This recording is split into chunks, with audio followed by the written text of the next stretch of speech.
Takový ty základní věci, jako sůl a pepř na stole, nebyly. To byl dobrý nápad. S tím olejem. Měnilo to?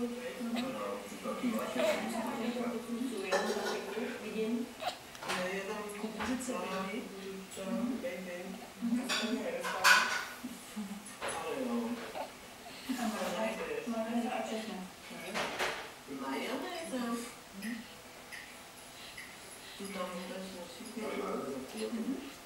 Od kuskusu jsem čekala trošku víc, ale bohužel vlastně to bylo jenom obyčejný nakládaný papison a kuskus zamíchaný s zeleninou. Zkusme na celkově a tenhle ten mě chutnal. Ten patizon jsem čekal, že bude nic většího. To mi spíš přišlo jak nakládaný okurky. Myslím, že jsem před krmem potěšila na to, jak jsem byla na začátku vytěšená, protože přece jenom jsem nevěděla, jakým způsobem budou reagovat na mé zpoždění.